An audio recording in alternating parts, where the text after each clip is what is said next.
Cara terbaik mengumpulkan kekayaan, jadi pengusaha, investor, atau karyawan. Halo semuanya, kalau emang ada cara yang mudah buat jadi kaya raya, kita semua pasti udah pada mencobanya. Meskipun gak ada cara instan buat kaya, tapi sebenarnya ada kok metode yang udah terbukti membuat orang jadi bisa kaya raya. Hal paling utama yang dibutuhkan cuma waktu. Nah, makanya di video kali ini aku mau bahas hal-hal yang bisa kalian lakuin dari sekarang buat menambah penghasilan. Tapi sebelum melakukan langkah yang pertama, siapin dulu diri kalian dengan menyadari bahwa selama ini pandangan kalian tentang uang mungkin salah. Banyak dari kita yang punya pikiran aneh soal uang, sehingga membuat kita memandang uang dengan cara yang berbeda dari kenyataannya. Nah, sebenarnya gimana sih? Gimana cara cepat untuk mendapatkan uang tapi dengan cara yang benar? Apa aja metode yang terbukti bisa dilakuin buat dapat duit dan jadi kaya raya? Oke, mari kita mulai dengan langkah yang pertama, yaitu mulai usaha sendiri untuk dijual di kemudian hari. Ini adalah metode yang paling efisien dan teruji buat mencapai kekayaan. Kalau kalian bisa bikin metode baru, memenuhi permintaan konsumen, dan mengubahnya jadi bisnis yang menguntungkan, kalian udah bisa menciptakan value, nilai yang nyata. Bisnisnya bisa aja jasa bersih-bersih, salon, konsultan, atau jasa keuangan dan investasi. Tapi yang namanya membangun bisnis kemungkinan besar bakal butuh waktu bertahun-tahun dan kerja keras. Risikonya cukup besar, bahkan banyak bisnis baru yang gagal. Oleh karena itu, kalian bakal butuh semua kemampuan sebagai pengusaha, energi yang besar, ketekunan, dan kerja keras. Kalau sukses, hasilnya bisa besar banget. Banyak orang terkaya di dunia berhasil dengan cara ini. Lanjut, cara yang kedua, yaitu lunasi utang. Punya utang tuh gaya hidup yang sangat mahal sebenarnya, apalagi kalau udah jadi kebiasaan, susah banget buat lepas. Ini juga berdampak buruk pada situasi keuangan kita secara keseluruhan. Misal ya nih, let's say total aset kamu itu adalah 1 miliar rupiah. Tapi kalau dari semua itu, kamu punya banyak utang dan jumlahnya ternyata 700 juta, maka nilai kekayaanmu cuma 300 juta. Nah, sekarang coba kita lihat dampak utang pada uang kamu ya. Kita mulai dengan salah satu bentuk utang yang paling umum, yaitu kredit rumah. Kalau kamu mau beli rumah seharga 500 juta dengan uang muka 50 juta, berarti kamu akan butuh pinjaman 450 juta dong. Total angsuran yang dibayar akan jadi 2.294.000 rupiah kalau suku bunga 3,67% per tahun dan durasinya 25 tahun. Nah, tapi kalau suku bunganya naik sedikit aja, otomatis jumlah angsuran itu bakal bertambah kan? Kalau punya kredit rumah, sebaiknya tingkatkan cicilan kalian biar lebih gampang lunasinnya. Bukan cuma enak punya aset sendiri, tapi juga bisa saving uang dari bunga yang membengkak. Bentuk utang lainnya yang umum adalah kredit mobil. Ini jadi jebakan utang yang bisa menyedot sumber daya keuangan kalian. Contoh, mungkin beberapa dari kalian yang awalnya mau beli Toyota Agya seharga 167 juta rupiah, kalian bisa berubah pikiran dan beralih ke mobil yang lebih mahal. Misalnya Toyota Yaris seharga 345 juta rupiah kalau pengajuan kredit kalian disetujuin sama bank. Tapi yang perlu diperhatikan di sini adalah dengan adanya bunga 6% selama 5 tahun, kalian akan bayar total 188 juta rupiah untuk Agya atau 386 juta rupiah untuk Yaris. Bayangin apa yang bisa kalian lakuin kalau selisih sekitar 190 juta rupiah itu diinvestasiin dengan cerdas atau ditabung untuk pensiun kalian. Terus ada juga kartu kredit nih. Kalau dipakai dengan benar, kartu kredit itu adalah produk keuangan yang sangat bermanfaat bagi kita. Aturannya dalam menggunakan kartu kredit itu umumnya ada 2 nih. Pertama, jangan belanja lebih dari 30% dari limit kredit kalian. Dan yang kedua, bayar tagihan kalian secara penuh alias lunas setiap bulan. Kalau enggak, kebanyakan kartu kredit bakal ngenain bunga yang tinggi. Lanjut, yang ketiga, investasikan uang kalian. Ini adalah cara cerdas biar kalian nggak tergiur sama iklan aneh yang menjanjikan return besar dari investasi kecil di perusahaan atau jenis investasi yang nggak jelas. Sebaliknya, kalian bakal belajar tentang reksadana indeks, reksadana campuran, reksadana yang diperdagangkan di bursa, dan semua jenis investasi lainnya biar bisa pilih yang cocok buat kalian. Kalau kalian pemula di dunia investasi, kalian harus tahu konsep yang disebut dengan The Ladder of Personal Finance atau tangga keuangan pribadi. Setiap langkah di tangga ini melambangkan level baru. Dan meskipun memang semakin sulit di setiap tingkatannya, sebenarnya nggak ada tahap yang nggak bisa dilewatin. Tapi sebelum mulai berinvestasi, jangan lupa lunasi semua utang konsumtif kalian dulu ya. Perhatikan juga cara kalian untuk cepat melunasi utang itu. Kalau jumlah yang harus dikembalikan sudah semakin sedikit dan ada ruang di budget kalian untuk mulai menabung, coba aja sedikit demi sedikit menabung. Selanjutnya, bagi kalian yang sedang atau masih bekerja nih, umumnya ada sebagian dari gaji bulanan kalian yang disetor oleh perusahaan ke BPJS Ketenagakerjaan untuk dana pensiun kalian. Ini bisa jadi bekal investasi kalian di masa tua, meskipun sebenarnya nggak cukup untuk membuat kalian sejahtera nantinya. Jadi, pastiin setelah kalian melakukan 2 step tadi, kalian mulai investasi di tempat lain. Kalian bisa pertimbangkan untuk investasi di reksadana dan pilihan jangka panjang lainnya dengan pendapatan kalian. Next, cara yang keempat, otomatisasi keuangan kalian. Ada alasan mengapa otomatisasi ini bagus untuk dilakuin. Waktu kamu tuh berharga, dan perkembangan teknologi sekarang memungkinkan kamu untuk tetap punya lebih banyak waktu. Kalau soal pembayaran tagihan, tabungan, dan investasi, kamu bisa set transfer otomatis. Setelah ngatur pembayaran otomatis, kamu bebas buat ngabisin sisa uangmu untuk apapun yang kamu mau, termasuk barang-barang yang mungkin sebelumnya kamu anggap sebagai pembelian mewah. Ini disebut sebagai conscious spending plan atau rencana pengeluaran secara sadar. Perencanaan keuangan dengan mindset ini membuat kita lebih fleksibel mengatur keuangan dibanding budgeting biasa. Yang paling utama, bayar dulu diri sendiri. Artinya, sebelum pergi belanja barang-barang yang kalian pengenin, kalian harus menabung dan investasi.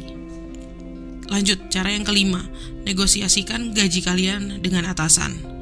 Gaji yang bertambah itu berpotensi mengubah pendapatan kalian di masa depan, seiring perkembangan karir kalian tentunya. Selain itu, uang lebih artinya kontribusi lebih buat rencana pensiun dan lebih banyak uang buat investasi dan tabungan. Nah, kalian bisa coba ngobrol dengan atasan atau HRD di kantor kalian untuk ngajuin kenaikan gaji. Bayangin deh, kalau dana dari kenaikan gaji kalian itu diinvestasikan dan diakumulasi selama 10 tahun aja, pasti nilainya bakal jadi berkali-kali lipat. Next, yang keenam, negosiasi tagihan. Part yang ini sejujurnya agak tricky sih. Let's say kalau misalnya kamu langganan di gym dan udah punya hubungan yang baik dengan pemilik gymnya itu, kamu bisa coba buat negosiasi tarif membership di sana. Kamu juga bisa coba lobby-lobby untuk dapetin harga terbaik dengan pemilik gym dengan faktor lain, kayak bahwa kamu tuh punya skor kredit yang bagus sehingga nggak akan telat bayar tagihan. Atau fakta bahwa si pemilik gym itu dapat banyak duit dari produk yang kamu pakai. Nah, untuk melakukan lobby-lobby kayak gitu, kalian harus punya mindset bahwa kalian itu terlahir untuk bisa bernegosiasi. Yakinlah bahwa kalian itu adalah negosiator ulung. Dengan negosiasi itu, kalian bisa jadi punya uang tambahan untuk disimpan dan diinvestasi buat membangun kekayaan di masa depan kalian. Next, yang ketujuh, bangun beragam sumber pendapatan. Orang kaya selalu punya beberapa sumber pendapatan. Ini adalah fakta yang harus kamu sadari. Mereka jarang hanya bergantung pada gaji atau satu sumber penghasilan aja, entah itu melalui aliran pendapatan pasif seperti investasi, dividen, atau pendapatan sewa, atau hasil dari investasi di bidang properti. Sumber pendapatan tambahan juga bisa termasuk blogging atau fotografi sebagai bisnis sampingan, keuntungan dari investasi di pasar saham, atau memulai bisnis kecil. Bahkan working for yourself alias mengembangkan diri kalian sendiri adalah cara yang bagus untuk memulai supaya mendapatkan sumber penghasilan tambahan. Next, cara yang ke-8. Mulai sejak dini. Apapun jalan menuju kekayaan yang kamu pilih, semakin cepat kamu mulai, semakin cepat kamu akan sampai. Kamu juga akan punya lebih banyak waktu untuk mengumpulkan dan menikmati uangmu. Jangan tunda lagi deh, mulai sekarang juga. Let's say usiamu sekarang 20 tahun dan kamu rutin berinvestasi di reksadana pasar uang dengan total 10 juta rupiah per tahun sampai umurmu 65 tahun atau sekitar tahun 2069. Dengan asumsi return atau imbal hasil 6% per tahun, nilai investasimu bisa berkembang mencapai lebih dari 2,7 miliar rupiah saat kamu pensiun nanti. Lumayan kan? Lanjut cara yang ke-9, lewat properti. Jual beli properti membawa banyak peluang keuntungan bagi kalian. Kalian bisa beli, renovasi, atau jual properti. Bisa juga beli tanah buat bangun rumah baru, apartemen, atau bangunan komersial. Atau kamu bisa sewain rumah atau bangunan yang kamu punya. Kalau kamu baru pertama kali mau beli properti dan gak punya cukup uang, mungkin kamu harus pinjam uang ke bank. Jadi sebelum ngutang, pastiin kamu bisa bayar utangmu sambil tetap dapat untung, oke? Dan ini yang terakhir, cara yang ke-10, dapat warisan kekayaan. Kalau kalian udah mencoba semua cara tadi dan masih gagal, mungkin kalian perlu dilahirkan kembali dari orang tua yang sukses atau kaya raya. Nggak ada yang bercanda. Karena nggak mungkin lahir kembali dan ujuk-ujuk jadi kaya. Alternatifnya ya, kamu bisa nikahi orang kaya. Tapi meskipun menikah dengan orang kaya itu adalah jawaban dari keinginan kalian untuk menjadi kaya raya, sebenarnya tetap ada jebakan keuangan yang harus dihindari kalau kalian mau merawat kekayaan itu. Nah, ini dia beberapa jebakan mindset keuangan yang umum yang sebaiknya dihindari. Yang pertama adalah jebakan kerja keras. Kalau kerja lebih keras berarti bakal dapat lebih banyak uang dong. Tetot, salah, atau seenggaknya belum tentu. Mungkin kamu bisa nambahin jam lembur atau ambil lebih banyak shift, tapi untuk dapat apa? Penting juga buat mempertimbangkan gaya hidupmu saat menjalani hidup yang berkecukupan. Kamu harus atur sumber penghasilanmu supaya bisa menghasilkan uang dalam waktu yang lebih singkat. Salah satu cara yang bagus adalah dengan menambahkan sumber penghasilan pasif atau passive income. Tapi ingat, penghasilan pasif tuh butuh usaha di awal. Tapi itu cara yang jauh lebih ampuh daripada kadang-kadang menambah jam lembur di pekerjaan utama kalian. Terus jebakan yang kedua adalah berpikir bahwa kalian bakal punya lebih banyak uang kalau punya pengeluaran lebih sedikit. Secara teknis mungkin ini benar, tapi juga bakal menghasilkan kehidupan yang cukup membosankan buat kalian. Meskipun memang benar mengurangi pengeluaran tuh ada manfaatnya, tapi yang lebih penting itu adalah apa yang kamu kurangin. Mungkin kamu bisa coba pangkas pengeluaran yang gak mendesak, kayak subscription Netflix misalnya. Tapi itu bukan ide bagus juga kalau hanya itu satu-satunya hiburanmu.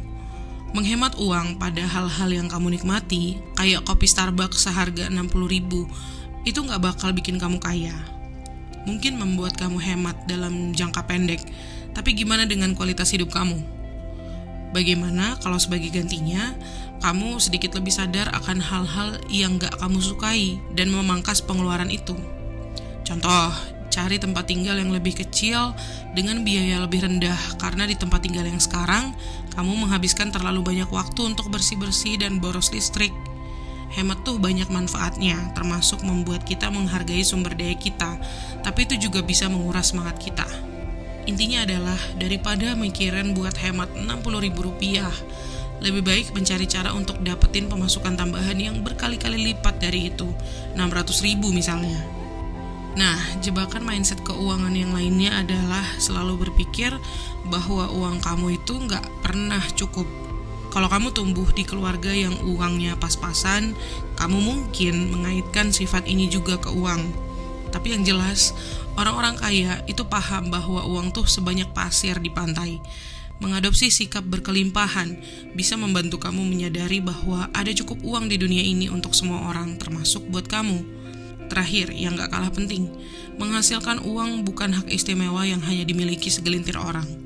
Siapapun yang punya keberanian bisa melakukannya. Daripada menunggu kapal datang atau mengorbankan seluruh hidup kamu untuk kemenangan yang palsu, kamu bisa melakukan perubahan kecil tapi penting dalam keuanganmu yang akan memiliki dampak signifikan pada situasi keuanganmu di masa depan. Kamu harus tahu bahwa kamu berhak mendapatkan masa depan keuangan yang aman. Semua orang bakal mencoba jadi kaya kalau itu gampang. tapi butuh banyak usaha dan pengorbanan untuk bisa sampai di sana. Oke, terima kasih udah nonton. Jangan lupa klik tombol like dan subscribe, dan komen tips apa lagi yang kamu butuhin seputar finansial.